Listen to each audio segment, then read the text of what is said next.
These guys could survive in the ass crack of a demon if they really wanted to. But instead, let's just talk about where they actually live and how they survive there. Of course, we have to talk about this little freak of nature. They are the ultimate example of surviving anywhere, anytime. They can survive extreme hot and extreme cold and even in the vacuum of space. Now, they are actually aquatic animals, but that doesn't mean that they only survive in lakes and oceans. They also live at the top of the Himalayas. They feed by sucking out some juice from plant cells and also by cannibalizing themselves.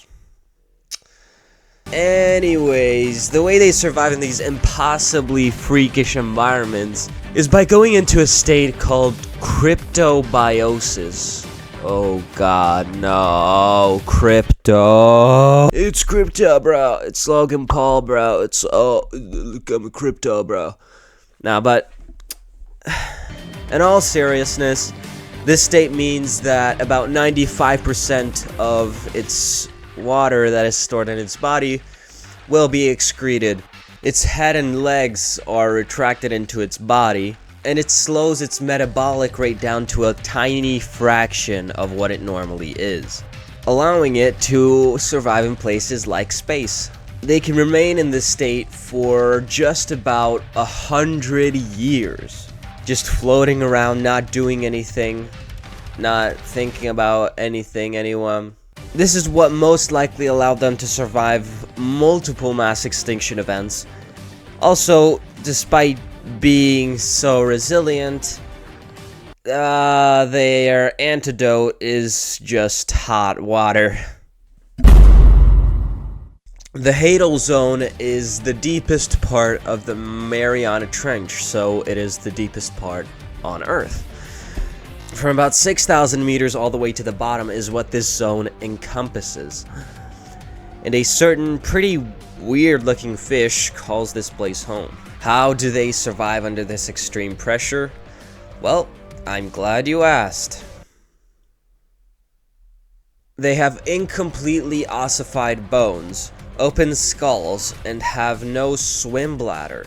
Instead, they coordinate themselves through different means. Oh, god damn it. I forgot exactly how. I should have probably written this down. Anyways, yeah, these guys can survive extreme pressure. Have you ever eaten a spoonful of salt? It's painful. Have you ever just accidentally taken a sip of salt water from the ocean? It's not very pleasant. And yet, the brine shrimp manages to survive in water that is 10 times saltier than ocean water. And I recently swam in some salt lakes in Egypt during spring break. It was a wonderful experience, by the way. It was, I'm super grateful for it. It was so beautiful, so nice. But even a drop of that water in my mouth was painful. It was physically painful. Also, it's very hard to move around. The salt keeps you up on the surface of the water. Brine shrimp move around by rhythmically moving their appendages in pairs. That's how most animals use their appendages, I think. Anyways, also in this environment with extreme salinity, dehydration is a source of constant challenge. Brine shrimp deal with this problem through osmoregulation. They have special cells in their gills that allows them to excrete unwanted salt contents. Also, their digestive system is made to conserve water as efficiently as possible. Their exoskeleton it's not really penetrable by the salt water. Anyways, their eggs, or cysts, are extremely resilient. They can stay dormant up to a decade until conditions are just right for them to hatch. Now, why on God's green earth would anybody want to live here? Because there are no predators. So kids, if Epstein or Diddy is chasing you, just jump into a bunch of salt.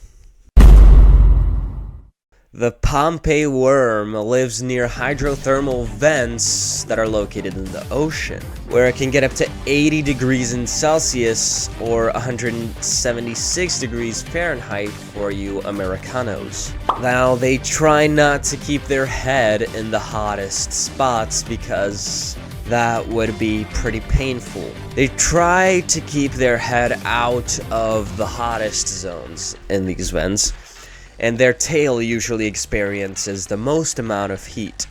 They also have some special proteins and enzymes in their body that help them protect the normal proteins in their body from denaturation. They also have a symbiotic relationship with a certain type of bacteria that can protect them from the harmful chemical found in these hydrothermal vents. Anyways, this wasn't a very long video. I could probably make a part 2 to this, but I don't know. I just wanted to make a bit of a shorter video. Anyways, that's pretty much it. Have a lovely day, lovely week, lovely month, lovely year. I am praying for you that everything goes right in your life. Goodbye.